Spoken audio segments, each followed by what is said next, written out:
We spent several months trying to find the right concept for The Force Unleashed, and once we kind of hit on this idea of you being Darth Vader's secret apprentice and having these over-the-top force powers, and George signed off on that, we had an even bigger challenge ahead of us, and that was figuring out how are we actually going to bring that vision to life.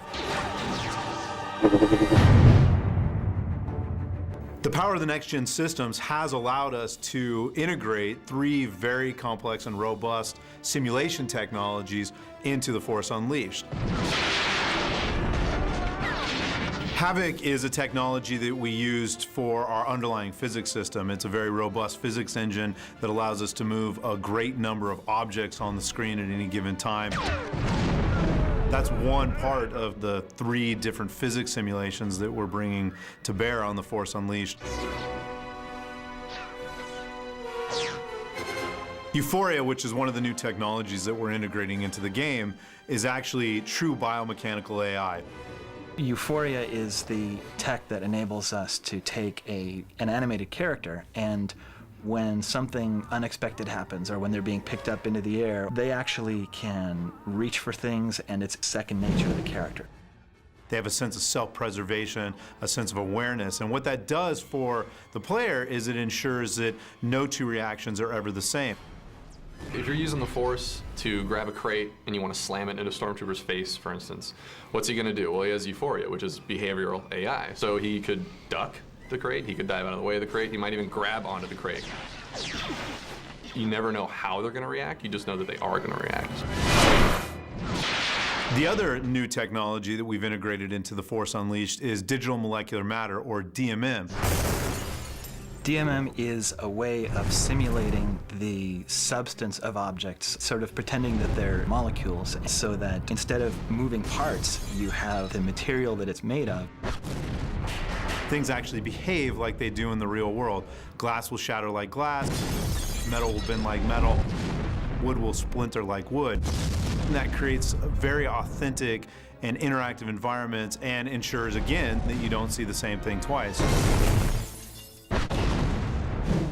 The difficulty came in getting all 3 of those systems, Havoc and Euphoria and DMM, to work together, because they're 3 very different simulations. Even though it was difficult, it was really important for us to focus on simulation-based gameplay, because we really feel that that does offer, kind of new and unique experiences for the player. Simulation-based gameplay is essentially unpredictable. You don't know exactly what's going to happen. You start getting in this situation where you're losing a little bit of the control, and you don't exactly know how it's going to play out. Just to give you an example of how complex this gets, if I take a crate and I throw it into another crate, Havoc kind of tells the game everything it needs to know about that crate. Its mass, its size, when I throw it, the velocity that it's traveling at. However, if I'm to take that same crate and throw it at a Stormtrooper, now suddenly we have 2 different simulation technologies that need to talk to one another and know about each other. The crate, which is Havoc, needs to slam into a Stormtrooper who's infused with Euphoria. And now that character with Euphoria needs to know how fast that crate was moving, what direction it was coming, the velocity, the size of the crate, the weight of the crate, all the different things that kind of a normal physics simulation would need to know. Then you can also imagine even more complex scenarios, things that happen every day in our game. What if I take that same crate and the Stormtrooper grabs onto the crate and I throw both of those into the plate glass window at the same time? We've got all 3 now talking to each other.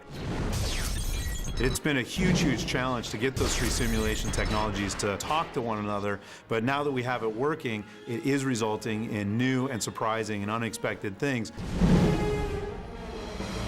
And this is what our QA team, the guys that play the game every single day and serve as the eyes and voice of the consumer, are discovering.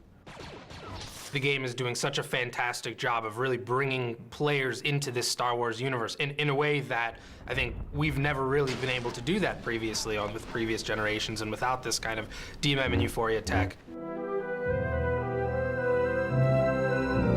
One of the original visions that we had at a concept art stage was having a large, almost albino white, evil-looking Rancor come pounding through the forest and actually separate and push apart some soft-body DMM. And the moment I saw that on screen, my eyes lit up and I said, all right, we're gonna be able to do this.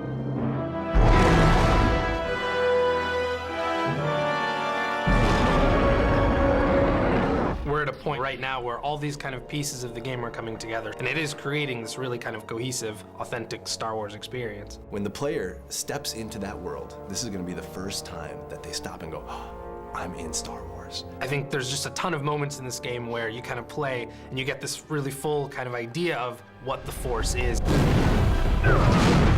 The way the game is set up, the way we're integrating those technologies, you're not playing something you've played before. You're literally playing something that has not been in a game before. So it's a lot of fun to explore that.